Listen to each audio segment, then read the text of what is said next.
Right here behind mat 1 and 2, Fargo 2025 underway with Dave Mathews, the Director of Application Development at USA Wrestling. You know, guys, spent a lot of years here with Team Georgia, but you've also spent a lot of time behind the scenes building things, going back with the real-time scorebook, live streaming from your offices in Turner, and a bunch of other things in wrestling. But Dave, the topic today is the pin ratings, and something you've had a lot to do with over the last 2 years. First of all, what is the pin rating and how is it concocted, for lack of a better term? Yeah, so the pin rating is basically based off of an ELO system, which is used in several different sports. What is ELO? So ELO is a rating system that basically is a comparison of consistency over time, is what it is. And so it's used in chess as far as their rating system. Tennis uses it, and the USOPC uses it a lot for guessing and trying to estimate how the US is going to get medals in various sports. And so with that ELO system that we call the pin rating, and so as we get there, it's our performance index, and that's why it's called PIN. And with that performance index, what we're looking at is over time the consistency of an athlete. And as you do that, everyone starts out at 1,000 points, and then as you compete against people that either have greater or lesser PIN ratings than you do, you gain or lose more points or less points based on that. So if I beat someone that's better than me, then I gain more points than if I lost to someone that was better than me. And so the pin ratings itself adjust over time, and it's all about getting the data of someone. It's not about the tournament name or where it is or whatever like that. It's about who the person is you're wrestling. If you're wrestling a really world champ in the parking lot, that's going to count, right?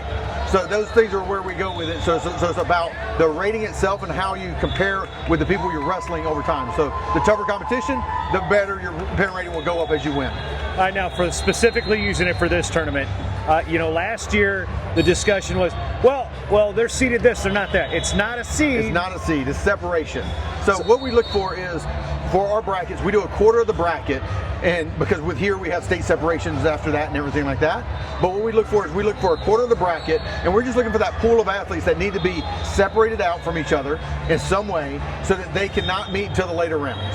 And so with that comes that as long as we have the data, we can do that quarter of a bracket and make sure that we have those guys separated. So for instance, in a 128-man bracket, we're gonna go in there and we're gonna have somewhere around 32 athletes that are separated. When you go down to a 32-man bracket, we're gonna separate 12 of them, 64 or 16. So it's gonna be a quarter of the bracket as we go through it that we separate based on their pins. And it's not, I know it's traditionally in wrestling the guy on the top is the #1 seed. That's not the case. It's just a matter of if we separate those guys out, we expect that to be our pool of top 8 wrestlers, and somewhere along the line they'll get there. So when we look at examples where, well, this guy beat him, how is he this far below? So what events are thrown in there? How do you compile all these stats? Is it only certain USA events? Is it regional events? How does basically the cachet of results get populated? Yeah. So right now we have over 3 million results in our system, and those results are individual bouts. And those results actually come from mostly USA events, from your local and your state level events to our regional and national events. And so everything you do in wrestling counts that we get data for. We do get some of the larger tournaments, Super 32, those things that include for folk style. But the biggest thing that people need to understand is that the pins are style specific. So if you're a great folk styler, but you never wrestle freestyle and now you come out, you're not going to have a great freestyle pin because you haven't wrestled the freestyle style yet. So they're style specific.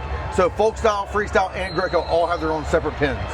Has there been any talk about having folk style impact freestyle? Because there are correlations where say 8 times out of 10 that guy's going to win that match regardless of style. What we've seen is and the reason for the breakout, we saw that when you include Greco and everybody together, all 3 styles together, that the pins weren't as accurate, and as we broke them out, they got more accurate with the styles. Now yes, there are a lot of correlation, and we are trying to figure out what that looks like from a folk style to freestyle type of thing. And that's where it kind of gets a little gray for us, but we're trying to figure out what that would look like to have some sort of combined folk style freestyle pin that we could use as well to kind of play with that to see what the numbers would run out for. One of the questions is looking like, say, let's use like last year, I think Elijah Diakomahalis was a champ at a lower age group, but he ended up being like number 26 on the pin ratings. Yep. How was that work? So Yanni actually wrestles up in New York. All right, and Elijah. Yeah, sorry, Elijah. Yeah, Elijah wrestles up in New York, and New York does not have a lot of youth USA tournaments to give us the data for that we get the data for, and so states like PA, states like New York, those guys, we're trying to work with those states to get more and more data for their athletes, but we just don't have it. So they end up getting it. So Elijah ends up getting all of his regional and national events, but he's missing the 30 events he's wrestling in the state as otherwise. So then those guys who are wrestling the 30 events in their state are getting more credit. Does that make sense? For wrestling and doing those things inside of the system that we have, just because we don't have the number of results on him.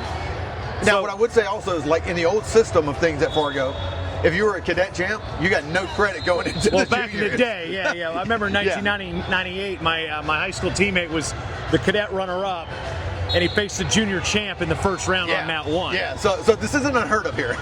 But what are some things you're doing to tweak the pin to make sure that we can consume more, and how's that process work? It's not like, okay, we're going to do it this way. There's state associations, they have to vote on this, the regional committees and such. How does a change or a modification go about with the modification, they've entrusted us to figure out what that formula looks like and how that works.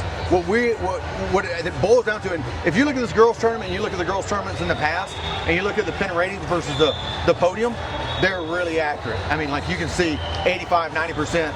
But when you say accurate, you mean your 8 separated or the 8 on the podium, not your number 1 pin is number 1 on the podium. Exactly. When I say that, I'm talking, because in our book, the best person is going to win every day, or at least for that day. And so what we're going to do is we just want to get that pool that we say, hey, this top 8 is the top 8, and let them figure out where they fall. All right, so that's kind of where we stand with it. And so a lot of times, we are going to have the number 1 person be the number 1, the number 2, whatever. But also a lot of times, the number 3 may be the best person in the bracket that day. But all we care about is that we're getting those 8 people pretty accurately guessed, or at least picked out to be separated. And that has proven really well with the girls at all levels. What are some things that you think you need to improve on, and the sport we can do with? Yeah, so what we're actually looking at, what we're going to test and play around with, is a lot of people don't like, and I get it, that, hey, I was 8 years old, that shouldn't count, the same as me being a 16-year-old or whatever. And what we're going to look at is doing, I'll get really technical, that there's a K factor involved in the ELO system. That's basically a factor of how you go up or down in the ratings.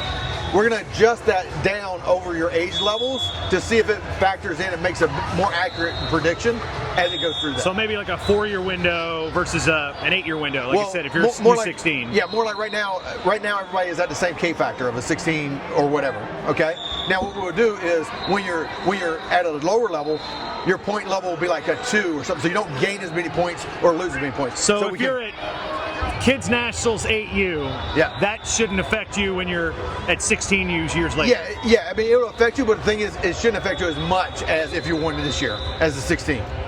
So, all right. Anything we can look forward to on the technological thing? This is we've gone through USA bracketing with the pin system involved. Everything's all tied together.